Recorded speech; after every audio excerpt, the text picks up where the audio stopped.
Studio here to bring you all things in Canadian metal, including Ryfield Studios Festival at the Whiskey Pit this year. We're doing this a little bit early because you got to get out and support your local scene, and that's exactly why we're here at 6 instead of 7, because these guys want to get to a show. But we're going to talk about the ones that they're doing first. So please introduce yourselves. You go first. Taylor. Hi, Taylor. Thank you so much. I'm Chris. I play bass and pro sector. Joe plays guitar. Okay. I don't. Okay. I'm Steve, and I make Cookie Monster noises. Awesome. Yes, you do. The three of you, could you please move your camera like 1 inch closer to you, because your sound is just barely picking up what you guys are saying, so you're cutting in and out. How about now? Can you hear me now? I mean, you guys, everybody can hear me. Yep. Yep. Perfect. I got a little bit of a delay on you guys. Nice and clear. I think we got the delay too. Yeah. Yeah. Awesome. All right. Well, fuck, man. Welcome to Sofa City. I'm super stoked to have you guys here. This is awesome. Thank you. Thanks for having me. Yeah, absolutely. And thank you to Ryfield for putting you guys on the bill so I could get your interview earlier, which is awesome. Yeah, we're gonna be playing that too. Like, we've been there the last couple of years. We haven't played there yet. We've attended the festival, so we're stoked to actually be playing it this year. Yep. Yeah, it's one hell of a fucking time, man. And for $25, you get free camping, free parking, bring your own food, bring your own booze. This year they're doing food. Like, how do you go wrong? And look at the lineup so far. Look at the lineup so far.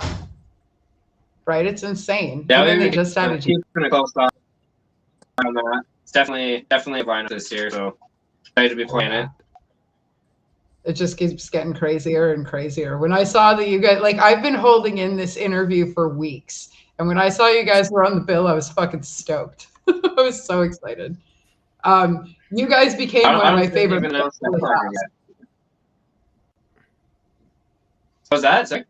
The headliner's coming in a couple more weeks. No, I said you guys became one of my favorite bands really fast. How come? Well, I did your show. I did the door at your show at the bank, and I was just fucking blown away. I was. You guys are one of the heaviest bands I've seen in a long time, and it's refreshing to see that it's still out there. Like, I mean, don't get me wrong. We all work with stellar fucking bands in this industry, but you guys just, you make some noise and people hear it, definitely. Thank you. You're welcome. Appreciate those words. Definitely. And it's recorded. Everybody heard it. So out there. It's true. People really do feel that way about you. So, but I like, where do you guys want to start? Do you guys want to start where you started? Do you guys want to start with what's fucking brand new for you guys right now? Like, that's a good question for Chris. Band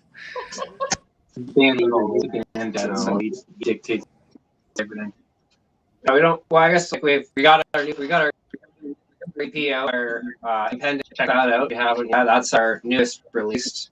Other than that, we don't. Like, we started writing the next thing, so I'm not going to talk too much about that. Other than say it is happening. There will be more pro sector in the near future. It's happening. That's awesome. Then we got a few shows. We got the Welsh show July 13th at the bank with Pound of Flesh, Order and Entry, and Threats and Type. Then we got Ryfest after that. Ryfest August 10th, so that'll be right after. We've got a show in London at Palisade August 31st. So if you're in and want to check out the show, definitely come to Palisade. And I've got one other show that's not announced yet, so I probably shouldn't mention too much about that. But that's about it for us right now. Right on. Awesome. Yeah, I can't wait for the July 13th show. That's going to be a fun fucking show. And the lineup's killer, too. Yeah, sure. Yeah. We've played that a few times. Pound of Flesh and Order Entropy as well. They're a local band to us. Right on. Yeah, that'll be the first time that I get to. Actually, I think it'll be the first time that I get to host all of these bands. So that'll be awesome. I did do the door for the show that you guys did the last time you were at the bank, but Stuck in Right. Neutral put that show together, I think. I think so. They're fucking killer too. Yeah, They yeah, just they did my show at those the guys are great market. too. Oh yeah, yeah, they blew everybody away. So yeah, no, that's awesome. So okay, so how did you guys start? How did you guys get together? You can say some things. You're sitting there quietly. Played in a band with Chris and Joe before this band, and that kind of died off. So Chris and I kept writing, and Steve jumped on everything, and so we put together where we actually needed to play it. We pieced it together with Taylor, Joe, and went from there. But I think we released a few songs before I even met Steve. Probably 2 or 3 songs. Yeah, I don't remember Maybe that. 4. I think we released 4 or 5 songs actually before I even met Steve. We write and recorded everything remotely, or just Chris and I kind of recorded stuff and then send it out, and Steve would go record some. So yeah, I didn't meet him until we were like ready to play shows. Cool. Chris didn't want to risk scaring me away until he knew I was committed by introducing me to Justin, so they kept him at a distance for the first bit. Oh yeah. Then Well, Joe- it seems like everything you guys have done. Pardon? With Joe, he played bass in the last band. Chris played drums. He didn't want the drums anymore, so he said, "I'm playing bass." He told Joe, "You're gonna don't have a band playing, I guess." And then when we needed a drummer, I'm not sure how. I think a mutual friend with Tim. We just sent him stuff and said, "Come play it," and I think being one band for him isn't enough. 2 or 3. Shout out to Glasslong, by the way. Right on. Awesome. Yeah, you guys are all super busy. And like everything that you guys have done up until now to get to where you are has been fucking fantastic too. So like you guys have definitely put your stamp on the scene for sure. What's your writing process like? I will write like instrumental between me and Justin, and then kind of have a rough idea, send that off to Steve, and he'll write some rough vocals, and then that's our demo at that point, and we just kind of build off of it from there. And we record everything ours as well, so it's pretty simple to just get everything done without having to stress about paying money to go to a studio or having someone else deal with making our music for us, basically. Yep. Yeah. You incorporate To do it all yourself. feedback or kind of influences. Mhm. We're trying to let's do his theme or some references, and then we'll write to that. And so we're trying that we did that for the Impending, and we're doing that for the next song. But for anything we've released, writing it organically in a room happens. That's just not how we do it. No, well, I mean, all processes are different, right? And if it works for you guys, then why not continue on doing what works versus trying to change it up or do something that's not how you guys flow, right? Because then your music doesn't flow. Right. If you guys don't properly, right? Then once you record it, you can hear it in your music. You can hear it in any band's music, whether or not the bands are getting along or they flow well or they record well or whatever when they're playing, because you put your feeling into that, right? And if you're not feeling up to Right. it, you're not going to hear yourself properly. So, Steve, how did you figure out that you could fucking shake the floor like you do with your voice? Oh, geez. I think when I was 16, 17. So yeah, like 15 years ago. Right on. I just started like, I kind of, I discovered metal pretty late. I was into like in high school, I was into like Motley Crue and Nirvana and Red Hot Chili Peppers and stuff like that.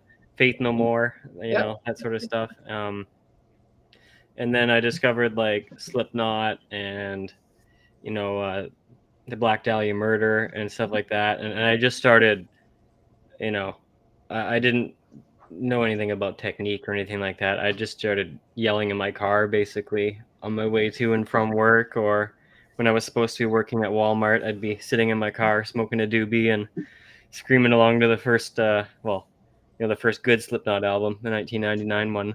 Yep. And I've been in, oh geez, probably like 6 or 7 bands since then. Just slowly over time, kind of trying to make my own sound, and went from like a band in the Sault Ste. Marie called State of Misery, I think was my first one. Cool. And I went to like the Valentine's Day Massacre, which had a little bit more of like a thrashy meets deathcore sort of vibe. So I kind of introduced like a little bit more high screams and stuff. That's when I started trying to do that sort of stuff. Before that, it was just kind of yelling. And then that fell apart, and then I found, a couple other bands, but like Death Charger was one, and kind of cut my teeth to, I wouldn't say touring, but like we played every weekend for like 2-3 years, just all around GTA. Until that kind of fizzled out. And then eventually one of these guys hit me up and we kind of rubbed shoulders. Oh, sorry. No, I forgot about Skylines. Oh, shit. So then I found Skylines, and then those were really good dudes, and I miss them. And we played mostly like London and surrounding areas. And I tried to introduce some like singing elements into it from there. I actually ended up taking like vocal lessons and just trying to, to isolate that chaos a little bit better than I had previously, to somewhat mixed results. But I'm pretty proud of everything I'd done up to that point. And eventually found these guys, and we just, like Justin was saying, we had a few demos before we introduced our first album.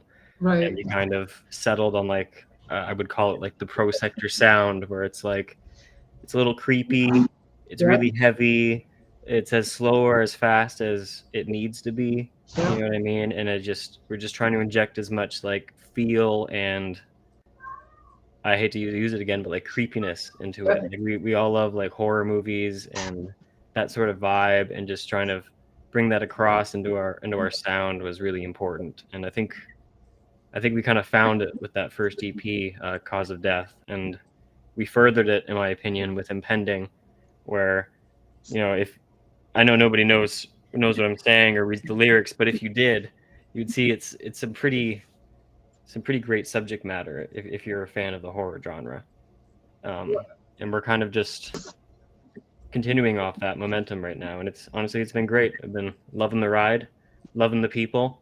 Even if 3 to 5 people come to a show, but all 3 of those 5 people are happy. I would just like to thank anybody that's come up to any of us after our shows and been like, oh my God, like that was awesome, or that was crazy, or hey, you guys were totally mediocre at all. Like, I appreciate it all. It really, it's a thankless job. I've said before, in some regards, it's not even really a job, but it can be thankless being in a local band, but every single person that comes up and gives me that sort of sentiment makes it all worth it, makes me want to keep going, even as I'm knocking on the door of 35 now. I appreciate it all so much, and I'm just here and I'm enjoying every minute of it. Yeah, that's well, and we live every day, right? So why not enjoy every day that we live? And you guys are obviously doing things that you love, which makes things go by easier, especially with the way things are right now. Life can change quick. You never know. Yeah, exactly. So, and like you said, you guys have that creepy horror sound to you, but I think that's what makes it unique. That's what makes you guys stand out, just a little bit more than everybody else. And I mean, all the bands we work with are amazing, and I always feel like I have to say that because I know somebody's listening to me. So I know other bands are listening. But you guys definitely did, like I said, became one of my favorites fast. When I saw you guys at the bank, you guys made the fucking floor shake. That would have been Karate Chris mostly. So yeah, and like when I saw you guys, like I was on my way out the door right as the show was ending, and I had to come and say hi. And I mean I was bouncing off the walls at that point. I was super hyper, but no, I had to come and say hi. You guys, along with your music, you guys are all down to earth fucking killer dudes. So, which adds to how good you guys are. So, right on. Awesome. Wow, what's next? I don't know. I had so many questions I wanted to ask you guys when I first saw you backstage. Now I'm like, fuck, man, all of it's gone. Influences. What influences you that's not normal? Like, what are your out of the ordinary influences that people wouldn't think you guys listen to that you love? Mine's Cher. No, right on. Yeah, I fucking love her. I own every album. Influences that affect our music, or just the music we listen to? Either. How about we make it a two-part question? What influences all of you guys that's out of the ordinary? And then what is it that makes you guys who you are as a band? I don't know if it's out of the ordinary, but like Steve was saying, we get a lot of influences from things that aren't necessarily even music related, like horror, for example, or different movies. Like we're working on a project right now that's going to be all video game themes. So like we're drawing this from video games and different samples and theme songs for games and things like that. So I don't know if it's necessarily out of the ordinary, but I don't see a ton of bands doing that. So yeah, no, that's cool. For me, it's stuff that influences my playing would be stuff that's in this genre. I mean, I'm more deathcore kind of influence. Like all the stuff I listen to would be Lorna Shore, There's Murder, Signs of the Swarm, Disembarkment, like stuff that we don't write stuff like that, and it doesn't necessarily influence my playing, but that's what I listen to on a normal basis. Or it can go all the way over to like Contortionist, Tesseract. I don't necessarily write stuff like that either. So I think my writing and what I listen to is completely separate. Yep.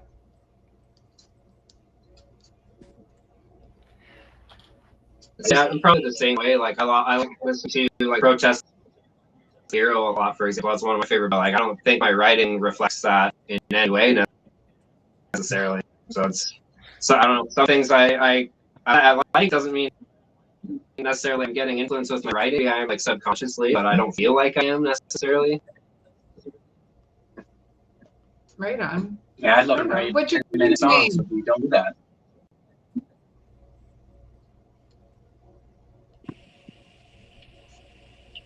Well, what was that? Oh, I just asked what your kitty's name was. Cavity. What the fuck? It's a cat from the musical Cats. It's I don't know that. it's the protagonist. Cavity. Mac and Keys. Mac Attack. Mac. We right on. Oh, that's unfortunate. He's got a good Now he's a slightly less abused cat. Yeah, I just actually adopted him. Well, hold on. So. He hid out for a week, and now he's comfortable. And now he's that typical orange cat energy, and he's wild. He's 2 years old. I literally said at one point to my girlfriend, it makes sense why he was abused now. Yeah, no, I also own an orange cat that he was abandoned in a box at Value Village, And it took him about 2 weeks to get comfortable here. And same thing, he's your typical orange cat now. That's all I have to say about Yeah. No, he's good. My cat died at home like a few months ago. It was nice to feel ready to not replace her, but have my own pet again. Yep. To welcome a new one into the home.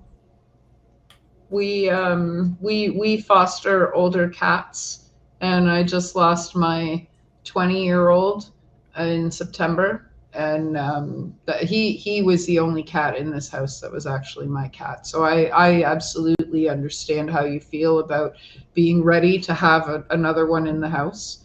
It takes time. So, Yeah, that was my but he's cute. pet, so. So what about you, Taylor? You haven't had too much to say since we started this interview. What? I don't. What's? I I'm gonna. don't know about the. Otherwise, ours. A lot of this is cutting out for me, so I'm in silence. Yeah. Oh, No, What I can hear. I don't know if it's I don't know if it's a delay or I don't know if it's just like phone Probably speakers. has I internet. know on my phone it does that too. It takes a second to be able to hear the sound. I start talking and then the sound comes out. So Yeah, like it goes Elmer, through, so the internet's probably not ideal here. because I have full service. Like, for some reason when Oh, I see what you mean. Yeah, I see what you mean. That's okay though. We can let people try to guess what we're saying. Well, it's been a fun interview so far. I was super stoked to have you guys on, and I'm glad that I got you guys earlier than we originally had booked.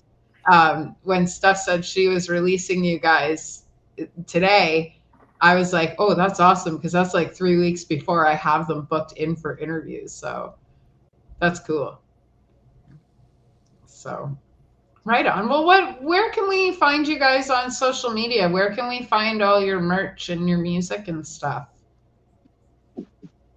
Oh, our merch, you basically got to come out to the show. We don't have anything set up online for that, but like we're on everything: Facebook, Instagram, TikTok. Like we're on all the streaming platforms, Spotify, YouTube, all the other fun ones. So basically, wherever you're using social media, you can find us. Cool. Awesome. Right on. Yeah, I like that that you have to go to your show to get that. Wow. That turned sideways fast. I had no problem spitting out questions and talking, and now all of a sudden I can't get a word out to save my life. I think it's really cool that you guys are saving your merch for shows. I like that bands are doing that, especially good bands, because that means that you're going to have people come out, grab your shit, watch your show, have the floor shipped underneath them. The cost of shipping. Like it's ridiculous to even to ship something. It costs the same amount as the actual item you're shipping, basically. So you ship a $20 shirt, it's like $20 for shipping as well. Yeah. It's not worth it. Honestly, like we don't think, at least.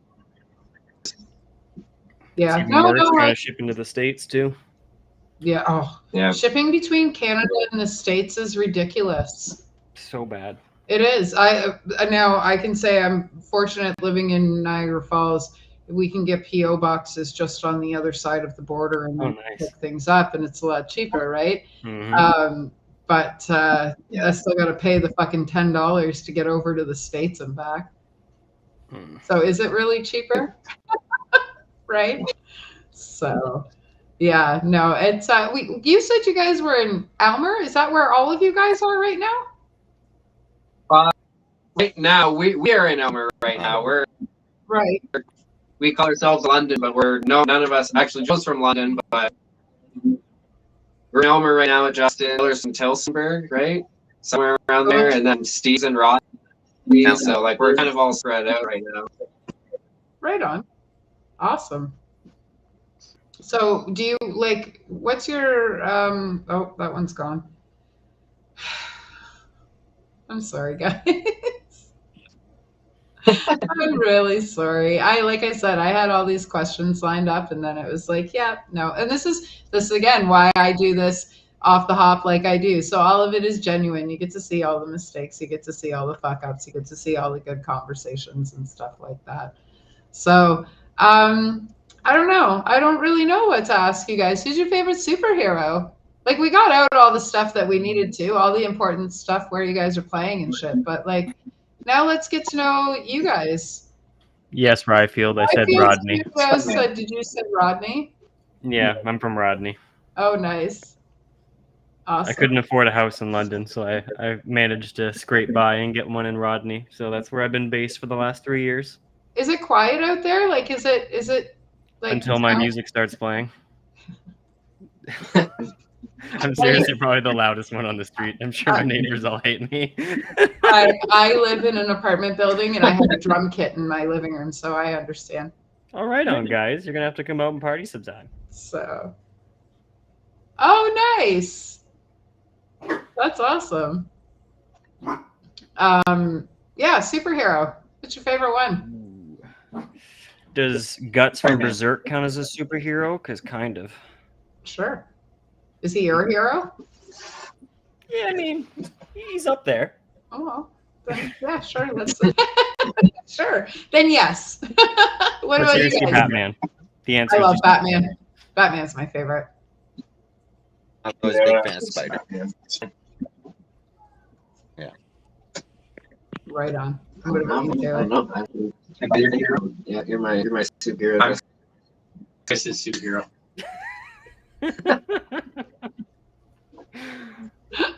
Wow, I'm really superhero on the show. Awesome. This changes the whole dynamic. Now I have more questions. What about Joe? Who's Joe's superhero? He's been pretty quiet over there. Yeah, he has been pretty quiet. I said Batman. 2 Batman and 2 Spider-Man, basically. Who's the tiebreaker? Well, he said Justin. Oh, He said Justin. right, you're right. you did. Right on. Who's your favorite Ninja Turtles? Oh, that's gotta be Raphael. Raphael? Come on. Donatello. Yeah. That was my favorite. Donatello or Leonardo. Yeah, I so. I'm gonna agree though because he's my brother. Right on. Awesome.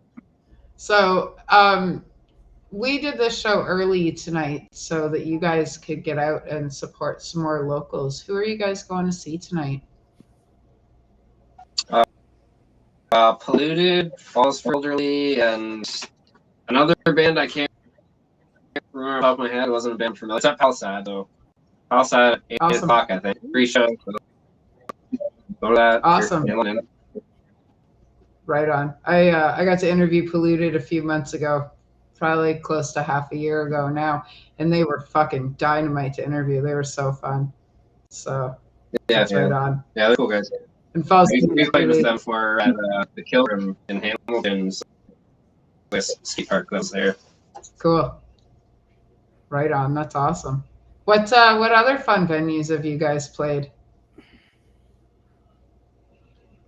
Well, obviously the bank. Like that's got to be our favorite venues right now. That's one of our favorites. Sweet. Rum Runners is pretty Yeah, good. and Rum Runners, Palisade. That was Maxwell's. Maxwell's. Yeah. Absolutely. Maxwell's is cool. Yeah. I missed the Kill Room though. That place was special for the limited time it was open. Yeah. So much fun. Yeah, that was definitely a different type of venue. For sure. A very underground feeling. Yeah. It closed down. It had a very 90s DIY feeling to it. Yeah. Big time. So Yeah, that's definitely DIY. well, and that was the best at that place, I think. Go in behind the first, dumpster and figure it out. right? The very first show I saw was in the basement of a bong shop, and I was 13 years old. And the store was called Sloth. and I saw the Sick Boys and the Screaming Beavers. The Screaming Beavers. Yeah, the Sick Boys and the Screaming Beavers. I feel like I was younger than 13. I might have been like 11 or 12 years old. That might be the second best band name I've ever heard. The It's- first being Destroylit. Ooh, that's a good one. Right? That's awesome. That's pretty good. So yeah, that was my first taste of live music, and then my best friend's mom took me to a Sloan show, and here I am interviewing you guys now, 30 years later. How far you have fallen. I or how high I have climbed. When you look at it, like perspective is everything. Oh yeah. So, but I've seen mosh pits where you guys play; they're pretty nuts. So, yeah, no, it's interesting how your music changes over the years from when you first get into it to now. Like, War Pigs is the reason that I'm a metalhead, and I don't even listen to 70s, 60s, 70s, 80s. Well, unless it's Motley Crue.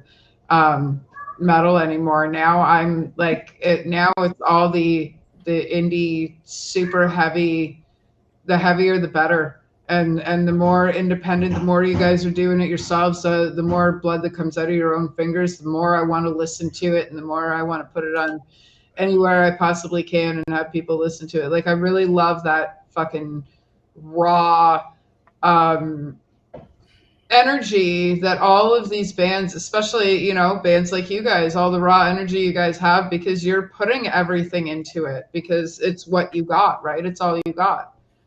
And I like that a lot more than this, well, let's run it through the auto tune and let's make it sound like this and let's put all these, things that aren't necessary into our music.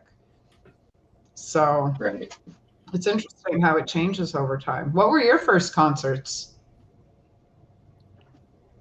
Mine was 3 Avril Days Lavigne, so Grace I don't know if I- and Motley Crue. That's Not awesome. in trade. Oh, come on. What the hell, man?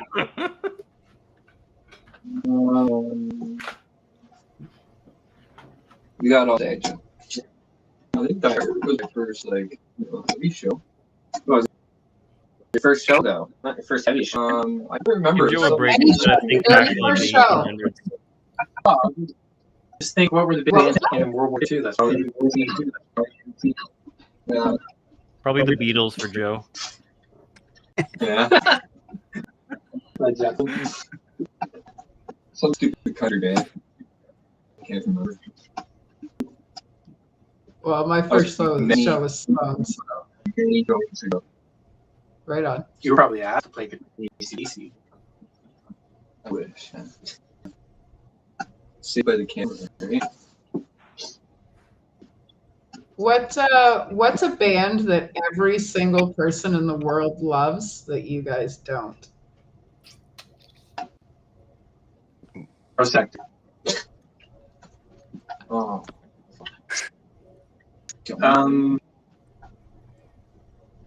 No, we like Beast Boys. a lot of stuff. I don't think they really dislike a lot, especially within the metal genre. Like, it's not all the stuff necessarily. Definitely Taylor Swift.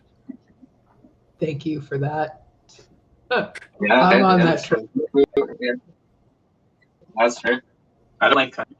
Yeah, okay. None of us are country fans, so basically that entire genre you could mark off. Right on. Especially bubblegum. Sure, go home, right?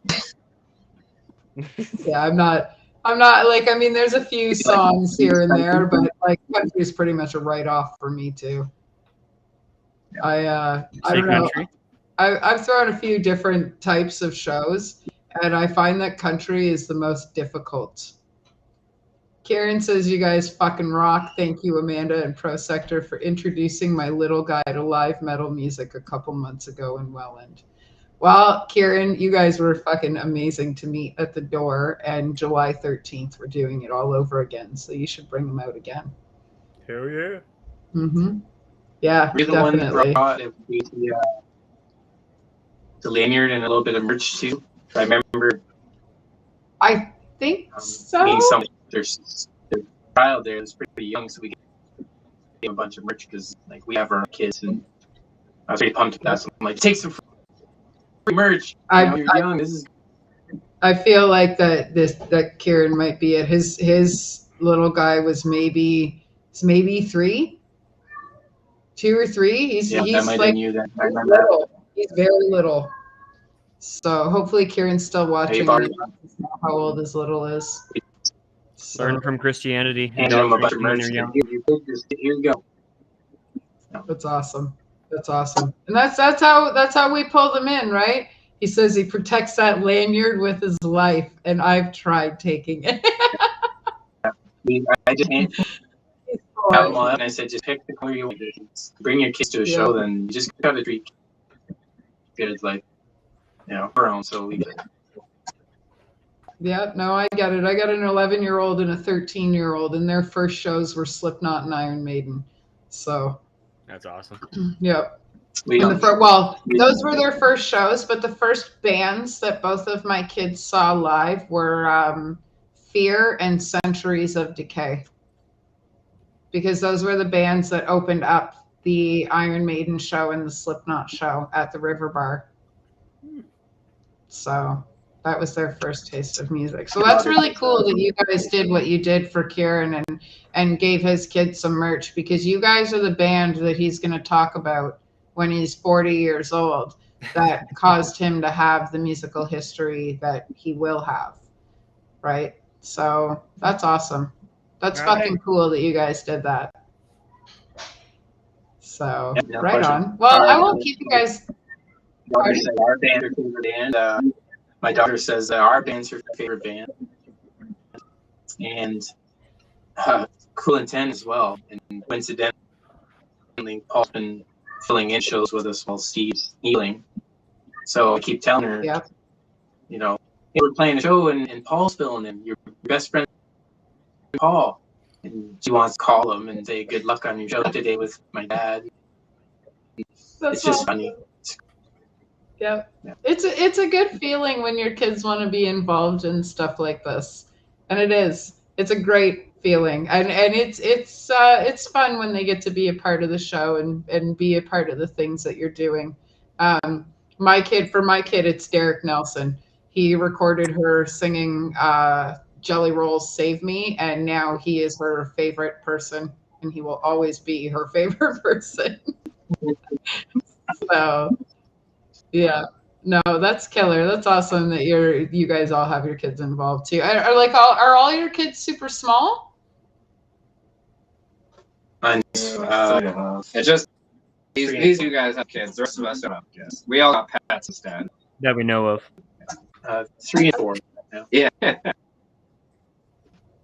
Oh, right on. 3, So for me, 4. it's, like me and Joe have kids, 3 and 4 years old, and we play in a band together. So when we play a show, I'm playing with my brother and Taylor. We've been friends for a while, and Steve and Chris. I've been friends with him for 10 years probably. I think you can see if you watch this. You can see that synergy and that humor come out in our playing. Like, I don't know how many times I get on stage and I flip, Taylor off or fuck with them, and Steve runs around, slather one ass, just weird shit. Like, you can see we're metal and we're serious, but we aren't serious at all. Yeah. Like, we can't take ourselves seriously at all. That humor comes out when we play, and for me, that's fun. Yeah, we're gonna play the on stage and be metal and aggressive and mean, but it's like the humor comes out. Yeah. Talk to us for 2 minutes after, and you'll see we're not. I find the heaviest bands are the softest humans. I do. I find the heaviest bands that I are all the sweetest people in the world. You guys are all like teddy bears and marshmallows. Right? You get on stage and sound like you're ready to kill somebody, but you get off stage and you guys wouldn't hurt a fly. And I like that dynamic. I think that's cool. What was that? get a positive outlet out of it. Absolutely. You can't fucking pay for therapy like this. Like you can't, well, I mean, you can, but not unless it's another heavy band that you're going to see versus a therapist. So, yeah. I think that's why I love metal so much too, because when you know, it doesn't matter how you're feeling when you go into that show. When you come out,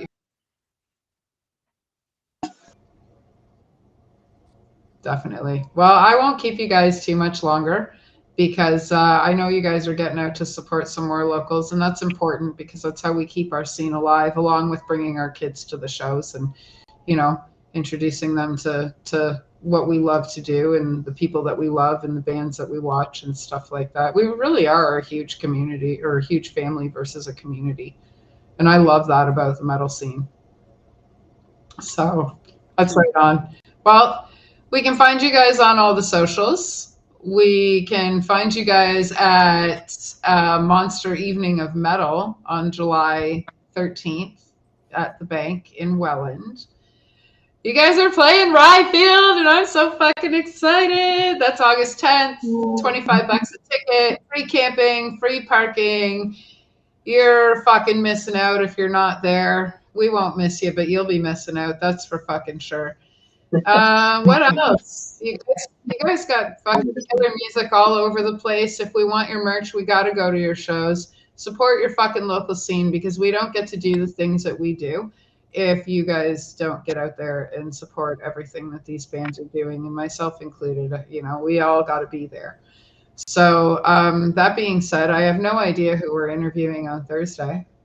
Next week is next week's my kid's graduation, so I'm off, which will be fun. Next Tuesday, well, you got to tune in to find out. Yeah, she's graduating grade 8, and it was like I was pregnant with her yesterday. So that'll be fun for you guys with kids to look forward to. Just know that I will be crying next Thursday, very much so. And yeah, I'm sure it's going to be because she's beautiful and I'm proud of her and all that stuff. But she's growing up, and I can't stop it. So. But on that note, you guys have a wonderful evening. I'm going to keep these guys backstage for 2 more minutes, but I won't keep you too long so that you guys can get to your show on time.